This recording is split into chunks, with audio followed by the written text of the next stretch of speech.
എല്ലാവർക്കും നമസ്കാരം. ഇന്ന് ചക്കക്കുരുവും മുരിങ്ങയിലയും കൂടെ തോരൻ വയ്ക്കാം. നല്ല ഫ്രഷായ മുരിങ്ങയില സ്വന്തം മുരിങ്ങയിലിൽ നിന്ന് ഒടിച്ചെടുത്തിട്ട് അതിൻ്റെ തണ്ടെല്ലാം കളഞ്ഞിതായാൽ ഇവിടെ ഞാൻ എടുത്തു വച്ചിട്ടുണ്ട്. കുറച്ച് ചക്കക്കുരു ഞാൻ പൊളിച്ച് വെച്ചിട്ടുണ്ടായിരുന്നു. ഇതാ ചക്കക്കുരു. ഇനി ഇത് രണ്ടും കൂടെ നമുക്ക് തോരൻ വയ്ക്കാം. ആദ്യം ചക്കക്കുരു ഒന്ന് വേവിക്കാം. അതിനായിട്ട് ഒരര ഗ്ലാസ് വെള്ളം, അത് വേവാൻ വേണ്ടി മാത്രമുള്ള വെള്ളം, ഇതിനാവശ്യമുള്ള ഉപ്പും കൂടി ഇട്ട് കൊടുക്കുന്നു. ഒരു 1/4 സ്പൂണ് മഞ്ഞൾപ്പൊടി, ഒരു കുറച്ച് കറിവേപ്പില, ഇത്രയിട്ട് അടുപ്പത്ത് വയ്ക്കാം. ഒരു 10 മിനിറ്റ് മൂടി വെച്ച് വേവിക്കാം. ആ സമയം അത് വേവുന്ന സമയം കൊണ്ട് അതിനുള്ള അരപ്പ് റെഡിയാക്കാം. ഒരു അരമുറി തേങ്ങ, 1 സ്പൂൺ ജീരകം, കുറച്ച് കാന്താരി മുളക്, ഒരു 2 ചെറിയ ഉള്ളി, ഇത്ര ഇതാ അരച്ചെടുത്ത് കഴിഞ്ഞു. ചക്കക്കുരു എന്തോന്ന് നോക്കാം. ഞാൻ ഇടയ്ക്ക് ഒന്ന് ഇളക്കി വെച്ചിട്ടുണ്ടായിരുന്നു.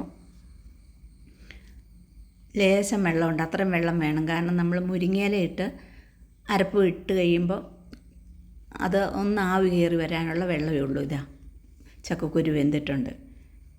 ഇനി ഇതിനകത്തേക്ക് എടുത്തു വച്ചിരിക്കുന്ന ഇല ഇട്ട് കൊടുക്കാം, മുരിങ്ങയില.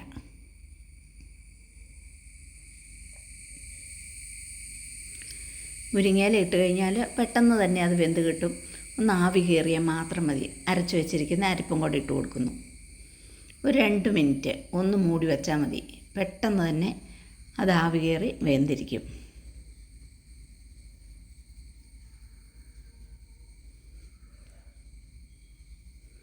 രണ്ട് മിനിറ്റിന് ശേഷം തുറന്ന് നോക്കാം. ഇപ്പം വെള്ളമെല്ലാം വറ്റി പാകത്തിന് വെന്തിട്ടുണ്ട്. കണ്ടോ, ഒട്ടും വെള്ളമില്ല. ഈ പരുവത്തിലാണ് വേണ്ടത്.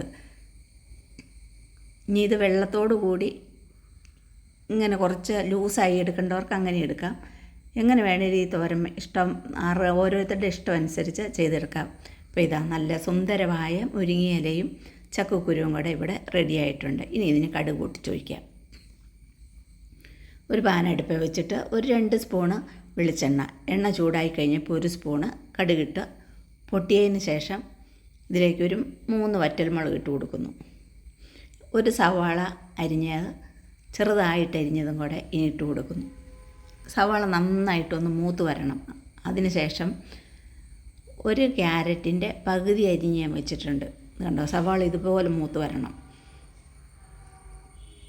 ക്യാരറ്റ് ചെറുതായി അരിഞ്ഞതാണ്, അതും കൂടെ ഇട്ട് ക്യാരറ്റിൻ്റെ പച്ചമണം ഒന്ന് മാറിയാൽ മതി. അത് നന്നായിട്ടും വേവണ്ട. കുറച്ച് കറിവേപ്പിലയും കൂടെ ഇട്ടു.